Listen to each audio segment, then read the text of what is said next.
¿Recuerdas cuando Spider-Man salió en la televisión en los lejanos años 90? Cuando Marvel y Fox hicieron una serie donde el hombre araña prácticamente no podía golpear a nadie, los policías no podían usar armas de fuego, nadie podía atravesar un cristal y por supuesto la sangre debía desaparecer del universo. Pues sí, esta serie tenía más reglas que la misma cárcel y aún así consiguieron crear la que para muchos sigue siendo la serie definitiva del personaje. Spider-Man The Animated Series comenzó a emitirse en 1994 y terminó en 1998 con 65 episodios divididos en 5 temporadas. Y aunque hoy podemos verla con nostalgia, lo impresionante es que detrás de esa apariencia de caricatura para niños, había una serie que se tomaba el personaje muchísimo más en serio de lo que probablemente recuerda, porque este Spider-Man no era simplemente un tipo que se columpiaba por Nueva York, hacía chistes y derrotaba a los villanos de la semana, era Peter Parker. La serie entendió algo fundamental: para que Spider-Man funcione, tienes que contar la historia del hombre debajo de la máscara. Aquí vemos a Peter lidiando con sus estudios, su trabajo, sus problemas económicos, su relación con Mary J. Watson, sus conflictos con J. Jonah Jameson y, por supuesto,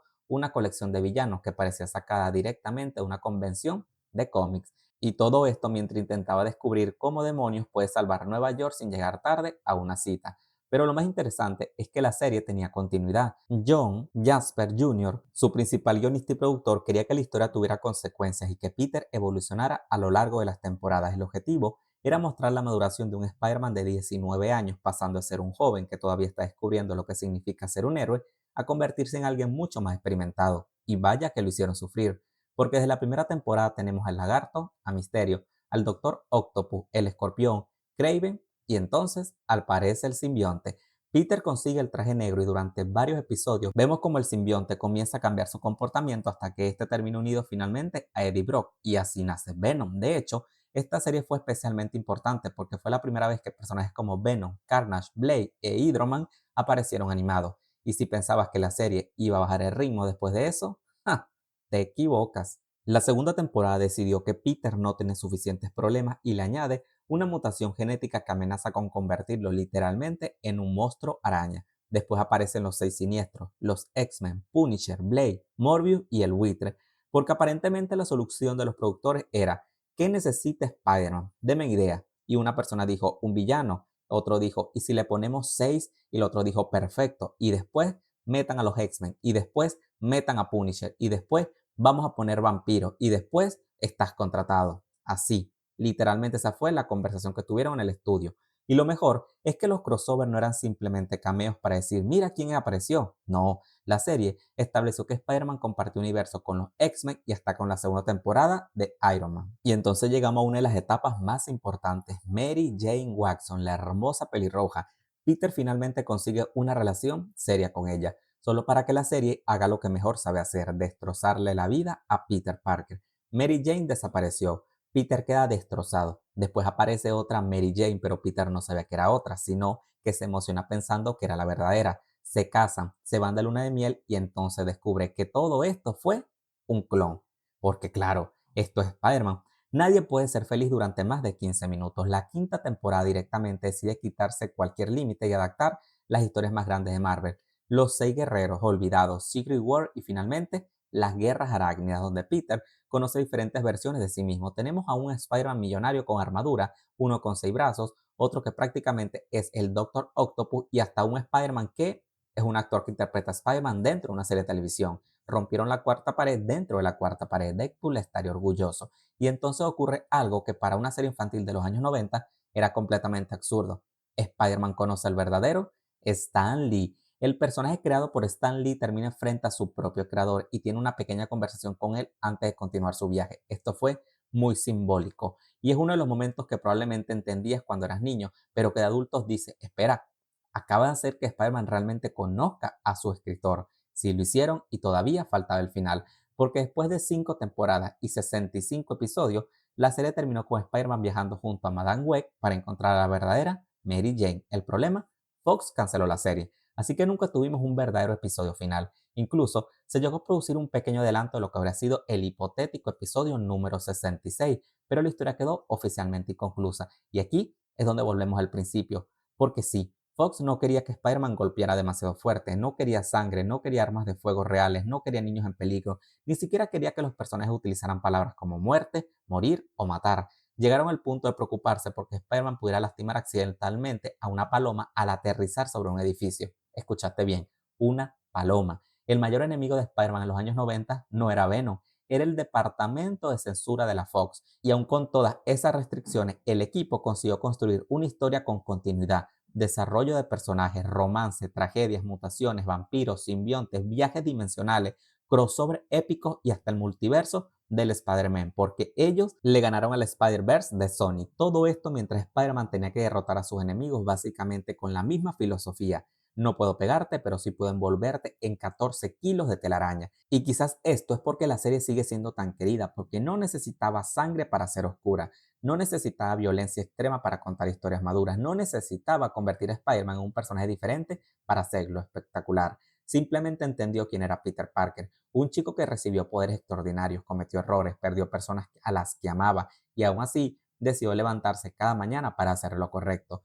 Todo porque un gran poder conlleva una gran responsabilidad. Y por eso, décadas después, cuando alguien pregunta cuál es la mejor adaptación animada de Spider-Man, hay una respuesta que sigue apareciendo una y otra vez, la de los años 90. Y pensar que todo esto lo hicieron mientras una paloma estaba a salvo en una azotea. La verdadera genialidad de Spider-Man de Animax Series es que no se centró únicamente en el superhéroe, se centró en Peter Parker, porque esta historia era prácticamente una novela televisiva, solo que en lugar de familias millonarias peleándose por una herencia, teníamos a un adolescente con superpoderes intentando llegar puntual a una cita mientras media Nueva York quería matarlo. Y esto es lo que hace tan especial a esta versión.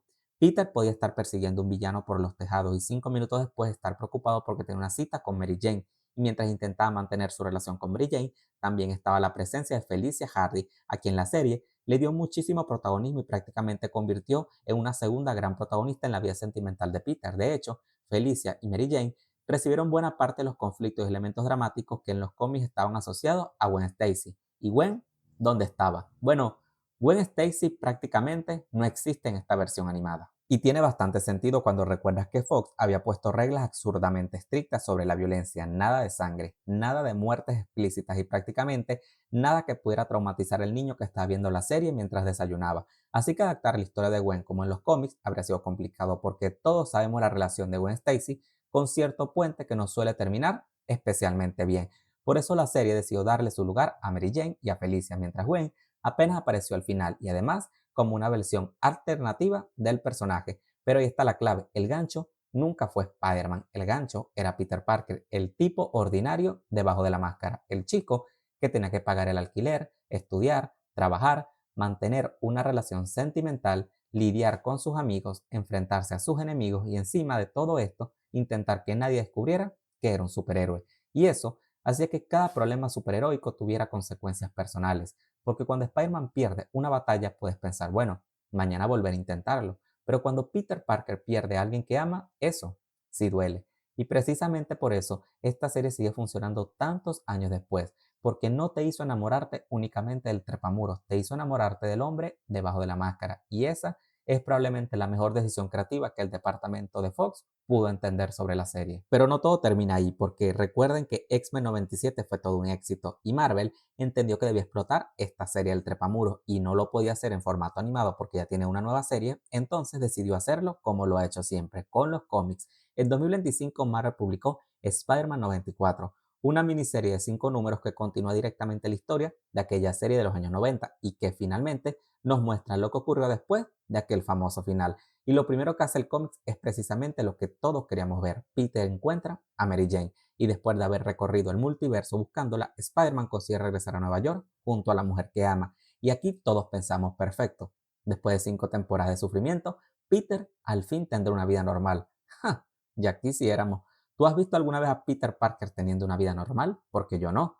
Porque mientras intenta retomar su vida con MJ, aparece un personaje que jamás había formado parte de esta serie, Kane. Sí, su clon gemelo genético, pero no es exactamente el Kane que conocemos en los cómics. En esta realidad, tiene una historia completamente nueva y está relacionado directamente con otro personaje que tampoco había aparecido en la serie, Morlu. Y aquí es donde Spider-Man 94 empieza a hacer algo bastante interesante. En lugar de limitarse a recuperar a los villanos de los 90, toma elementos de historias posteriores de los cómics y los adapta a la continuidad de la serie animada. De hecho, El segundo número gira precisamente alrededor del misterio de Kane y su conexión con Morlun, y conforme avanza la historia, descubrimos que Kane está persiguiendo a la familia Parker mientras Morlun desarrolla sus propios planes. Peter, por su parte, recibe una de las mayores palizas que ha sufrido en esta continuidad, porque aparentemente después de sobrevivir a Venom, Carnage, el Duende Verde, los Seis Siniestros, vampiros, mutaciones, clones y prácticamente todo el catálogo de Marvel, todavía quedaba alguien que aún quería pegarle, porque entonces aparece Kraven el Cazador.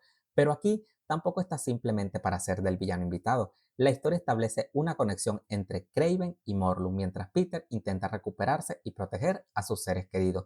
Y esto termina llevando la historia hacia algo completamente diferente a lo que habíamos visto en la serie animada, los Totem Arácnidos. Sí, la serie de los 90 que ya había metido viajes dimensionales, vampiros y todo lo demás, ahora también está metiendo elementos de la mitología de Morlun y los Spider Totem. Y lo más curioso es que todo esto sigue teniendo como centro a Peter Parker y Mary Jane, porque esa es precisamente una de las cosas que hace especial a la serie animada, la relación de ambos. Se trataba de ver qué ocurría con Peter después de ponerse la máscara, y Spider-Man 94 intenta recuperar exactamente eso. Peter ya consiguió reencontrarse con el amor de su vida, ahora tiene que descubrir qué significa realmente haber vuelto a casa. Mientras tanto, Kane tiene sus propios conflictos, Morlun está detrás de todo y Kraven está terminando en una historia muchísimo más grande de lo que parecía. Y finalmente llegamos al quinto número, la batalla definitiva entre Spider-Man y Morlun.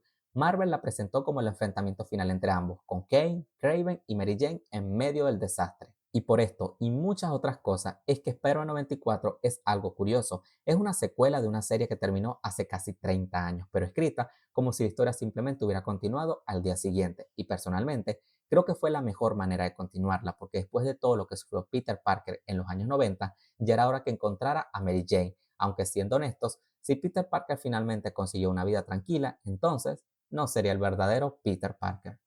Y bueno, chicos y chicas, muchas gracias por ver este video. Si les gustó, por favor, coméntenlo, suscríbanse y compártanlo con sus amigos, porque eso me ayuda a crecer un montón.